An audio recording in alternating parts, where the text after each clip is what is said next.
ଲଗାଣ ବର୍ଷା ଉପର ମୁଣ୍ଡରୁ ବନ୍ୟା ଜଳ ଆସୁଥିବା ନେଇ ବର୍ତ୍ତମାନ କଣାସ ଅଞ୍ଚଳରେ ଥିବା ଅନେକ ବ୍ଲକ ବା ଅନେକ ପଞ୍ଚାୟତ ଏବେ ଆପଣ ଦେଖୁଥିବେ ବନ୍ୟାର ପରିସ୍ଥିତି ସୃଷ୍ଟି ହେଲାଣି। ଇଏ ଦେଖୁଥିବେ ବର୍ତ୍ତମାନ କଖାରୁ ବସ୍ତ ଗ୍ରାମରେ ଆମେ ଅଛୁ।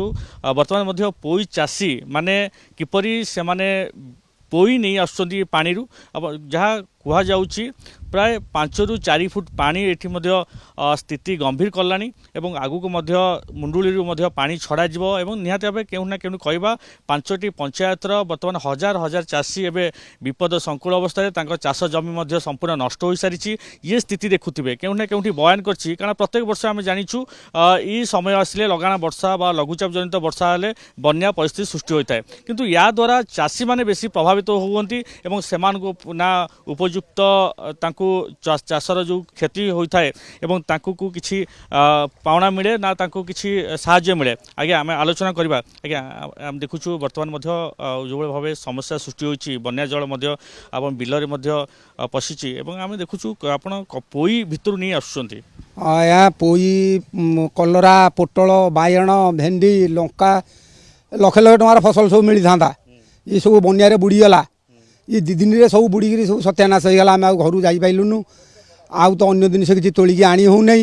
ये पोई गुराक सब उपाड़ी भसैकी आणुचु जहाँ 2 पैसा मिल दुनिया दुनिया पैसा खर्च करी किसी मिलानी आज पर्यंत हेल बहुत दुखित आम सुधु को आणिकी सब टंका याठू ताठू आणिकी सब चाष काम लगेलु आउ सरकार किसी तो किसी साहाय्य आकार जब किसी मिल आम उपकृत हबू आपन को जनाऊँ। प्रत्येक वर्ष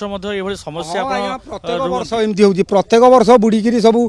बन्या होमती सब नष्ट भष्ट हो कौन करूँ आम तो चाषी बंदी लोक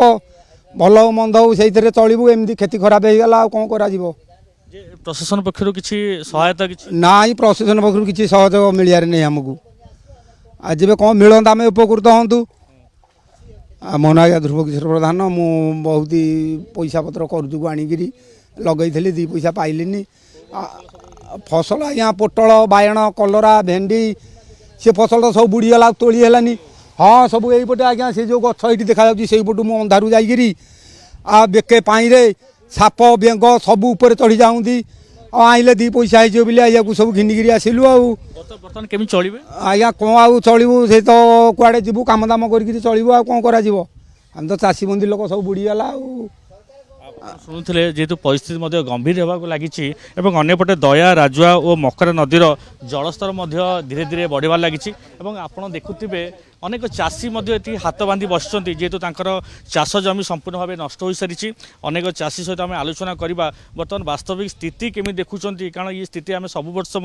देखा पाई था कि प्रशासन पक्ष किसी सहयोग मिले कि नहीं। आज्ञा आम देखुचु जो भाव ये आम देखुँ प्रत्येक वर्ष ये आज नुआ नुहे प्रत्येक वर्ष एमती बन्या परिस्थिति सृष्टि हुए आप चाष जमी नष्ट हुए ये चाष जमी जो क्षय क्षति आकलन करा कि ना प्रशासन आसिक आप कथा शुणती नाई आज्ञा प्रशासन किसी विषय में पदक्षेप नियंती ना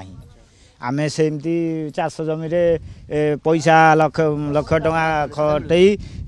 इनकम करने चाहिला बेलू मसे है वर्षा होची जहाँ की फसल थिला हिटी राताराति पानी आसला सब बुड़ीकी नष्ट है आम ये अनेक बसचु जे आप तो धार करज करके जो फसल कर गाँव में केते सब चाषी परिवार अच्छा आम गाँव में 115 घर चाषी परिवार समस्त असुविधा सम्मुखीन होती हाँ समस्ते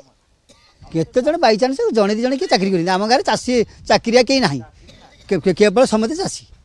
हाँ आउ फसल बीमा कले सुधा बीमा कंपनी एम रिलायंस की देते सी आसिक किसी क्रॉप कटिंग कलानी आम तो टेका धोई जाऊँगी क्रॉप कटिंग हम कौटी आउ बनियार धोई जाऊँगी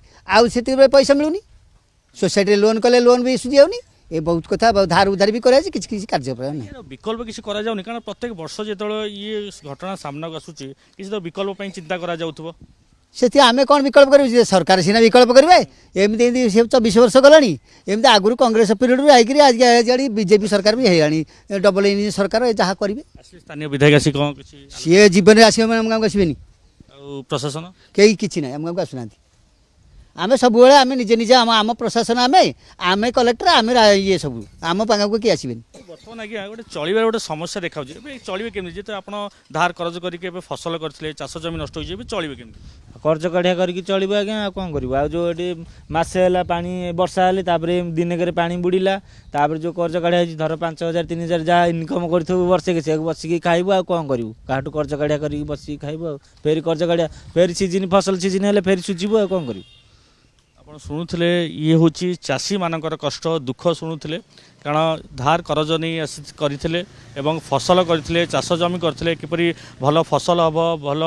ଚାଷ ହେବ ଏବଂ ଆମେ ଉପକୃତ ହୋଇପାରିବୁ କିନ୍ତୁ ବାସ୍ତବିକ ଚିତ୍ର ଇଏ ଆମେ କହିବା ଏକ ଦୁଃଖନୀୟ ଚିତ୍ର ବା ଦୁଃଖନୀୟ ଚିତ୍ର ଏବଂ ଅନ୍ୟପଟେ ନା ସ୍ଥାନୀୟ ବିଧାୟକ ହୁଅନ୍ତୁ ନା ଜିଲ୍ଲା ପ୍ରଶାସନ ହୁଅନ୍ତୁ ନା ୟାଙ୍କ ପାଖକୁ ଆସୁଛନ୍ତି ନା କଥା ଶୁଣୁଛନ୍ତି କାରଣ ଇଏ ପ୍ରତିବର୍ଷ ଏଭଳି ଭାବେ ସେମାନେ ସମସ୍ୟାରେ ଉପୁଜୁଛି ଏବଂ ପ୍ରତିବର୍ଷ ମଧ୍ୟ ଇଏ ଚାଷ ଜମି हजार हजार चाष जमी नष्ट होची किंतु यांकर क्षतिपूरण बाबद बर्तमान सुधा कौन से आकलन करा जाउ नै एवं तांको मध्ये उपयुक्त क्षतिपूरण मध्ये दिया जाउनी जहाँ से माने अभियोग करथिले कणास रु पवित्र पुष्टियों सह शिवदास कनक न्यूज।